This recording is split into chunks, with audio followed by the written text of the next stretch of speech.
Children's, welcome to tax classes. This is Prachi Singh. हम लोग maths basics पढ़ रहे थे, तो मैथ्स बेसिक्स में आज हम पढ़ेंगे prime number and composite number. हमने आपसे बताया था कि मैथ्स बेसिक्स जैसे आपको पढ़ाया था फैक्टर्स एंड मल्टीपल्स क्या होते हैं और ये सब चीज़ क्या होती है। तो हमने बताया था कि ये 10th तक के बच्चों के लिए इम्पॉर्टेंट है। तो 10th के बच्चे मतलब ज़्यादातर बच्चे ये सोचते हैं कि जैसे 6th क्लास में 7th क्लास में ये सब पढ़ाया जाता है, तो मैम हमें क्यों पढ़ा रही हैं। ये मैथ्स का चीज़ है। अगर आप कहीं पे भी मतलब कुछ मैथ्स में कोई भी चीज़ आप कर रहे हैं, सॉल्व कर रहे हैं, तो उसमें कभी बता देता है कि प्राइम नंबर होता है तो ये होता है। तो ये सब चीज़ें आपको पता होनी चाहिए कि प्राइम नंबर क्या होता है, फैक्टर्स क्या होता है, मल्टीपल्स क्या होता है। जब तक आपको ये छोटे छोटे टर्म्स नहीं मालूम होंगे, इनका अच्छे से डिफिनेशन नहीं मालूम होगा, आगे आपको जो सवाल जो दिया होगा वो इसी के बेसिस पे दिया होगा, तो वो आप सॉल्व नहीं कर पाएंगे। तो इसीलिए ये सब टर्म्स जानना बहुत ही ज़रूरी होता है। और हम 6 से लेके 10 तक पढ़ते पढ़ते तो क्या होता है कि जो छोटी छोटी चीज़ें होती हैं वो हम भूल जाते हैं। इसीलिए बार बार हमको ये रिमेम्बर करना ज़रूरी हो जाता है, ये याद रखना पड़ता है।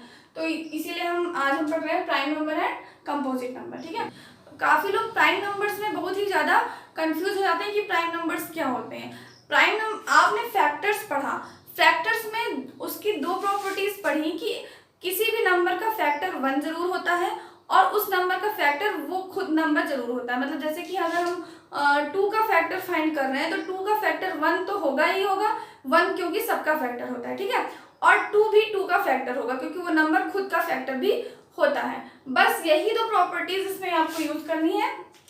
यहाँ पे दिया हुआ है प्राइम नंबर के लिए पहला पॉइंट है the number whose only factors are 1 and the number itself is called prime number except 1 को छोड़ के। बेटा 1 ना ही प्राइम नंबर होता है ना ही कंपोजिट नंबर होता है, तो 1 को ना हम प्राइम नंबर बोलते हैं और ना ही हम कंपोजिट नंबर बोलते हैं। ठीक है, तो ये 1 को छोड़ के बाकी सारे नंबर्स के बारे में बात कर रहे हैं। 1 को छोड़ के बाकी सारे नंबर्स के बारे में अगर बात करें तो वो नंबर जिनका फैक्टर सिर्फ 1 हो या वो नंबर खुद हो, उन्हीं को हम बोलते हैं प्राइम नंबर्स। जैसे कि अगर हम यहाँ पे देखें 1 के बाद क्या आता है हमारा 2, तो 2 के फैक्टर्स देखें, फैक्टर्स ऑफ 2 अगर हम फाइंड करें फैक्टर्स ऑफ 2 तो क्या आएगा हमारा 1 आएगा। और देखिए 2 क्योंकि हर नंबर का फैक्टर 1 होता है, 1 लिख दिया, और 2 तो 2 का फैक्टर होगा ही, 2 है। फिर इसके बाद कोई भी फैक्टर इसका नहीं होता, क्योंकि हम क्या जानते हैं कि फैक्टर अगर हम फाइंड कर रहे हैं तो फैक्टर या तो इस जिस नंबर का भी फैक्टर फाइंड कर रहे हैं या तो इससे छोटा होगा या तो यही खुद होगा, इससे बड़ा फैक्टर कोई नहीं हो सकता। तो 2 से बड़ा कोई नंबर अगर हम ले फैक्टर इसका हो ही नहीं सकता।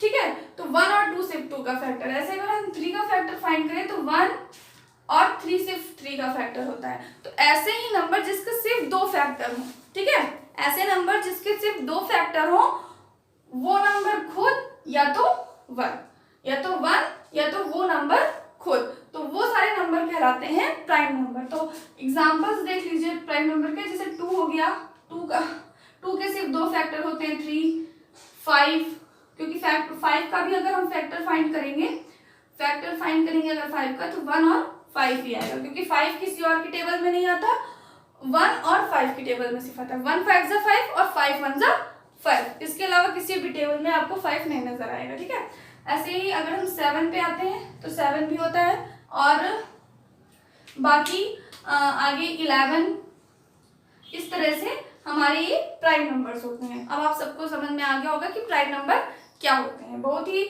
सरल है आपका, सिर्फ आपको ये देखना है कि उसके फैक्टर सिर्फ 2 होने चाहिए, वो नंबर खुद और 1, उसके अलावा कोई फैक्टर उसका नहीं होगा तो वो प्राइम नंबर हो जाएगा। ठीक है, अब आते हैं कंपोजिट नंबर के। Composite numbers having more than 2 factors are called composite number. मतलब ऐसे नंबर्स जिनके पास 2 से ज्यादा फैक्टर हो। ठीक है, इसमें क्या था, प्राइम नंबर में सिर्फ 2 फैक्टर होने चाहिए, कंपोजिट नंबर में 2 से ज्यादा फैक्टर हो। ठीक है, तो आपके ऐसे नंबर जिसमें 2 से ज्यादा फैक्टर हो वो होते हैं कंपोजिट नंबर। ठीक है, जैसे कि अगर हम देखें 2 के बाद 2 3 हो गया, 4 जो आता है, 4 के फैक्टर्स कौन कौन से होते हैं, 1 होता है, 2 होता है और 4 होता है। तो इसके 2 से ज्यादा फैक्टर है ना, 1 2 3 फैक्टर, इसके 3 फैक्टर्स हैं, इसीलिए ये कंपोजिट नंबर होगा। अगर हम और देखें 6 का तो 1, 2, 3 और 6 इसके 4 फैक्टर्स होते हैं, ये भी आपका कंपोजिट नंबर होता है। मतलब आप ये भी कह सकते हैं कि प्राइम नंबर को छोड़ के जितने भी नंबर बचते हैं वो सारे कंपोजिट नंबर कहलाते हैं। जैसे कि हम यहाँ पे देख रहे हैं 1 तो कोई नंबर नहीं, ना ही कंपोजिट होता है ना ही प्राइम होता है, ठीक है, तो 1 तो किसी में भी इंक्लूड नहीं होता। अगर हम यहाँ पे देखें 2 के बाद 3 तो प्राइम नंबर होता है, उसके बाद 4 आपका कंपोजिट नंबर हो जाएगा, 5 इसमें है, 6 आपका कंपोजिट नंबर हो जाएगा, फिर 7 के बाद 8 आता है, 8 आपका कंपोजिट नंबर हो जाएगा, 9 भी प्राइम नंबर नहीं होता है तो 9 भी आपका कंपोजिट नंबर हो जाएगा। फिर 9 के बाद आपका आता है 10 आपका कंपोजिट नंबर हो जाएगा, क्योंकि इसके भी फैक्टर्स आपके, अगर हम 10 के फैक्टर्स फाइंड करें तो आता है 1, 2, 5 और 10। तो ये सारे होते हैं आपके 10 के फैक्टर्स। तो देख रहे हैं आप 2 से ज्यादा है इसके फैक्टर, इसीलिए ये भी कंपोजिट नंबर हो जाएगा। फिर आता है इसके बाद 11 तो प्राइम नंबर होता है, फिर 12 आता है, 12 आपका कंपोजिट नंबर हो जाएगा, ठीक है। ऐसे ही ये नंबर्स होते हैं आपके कंपोजिट नंबर और ये वाले होते हैं प्राइम नंबर, ठीक है। तो ये हो गया आपका प्राइम नंबर है कंपोजिट नंबर। अब नेक्स्ट क्लास में हम जानेंगे इवन नंबर और ऑड नंबर क्या होते हैं, ठीक है। तब तक के लिए कीप लर्निंग, कीप प्रैक्टिसिंग, व्यस्त रहो, मस्त रहो, बाय।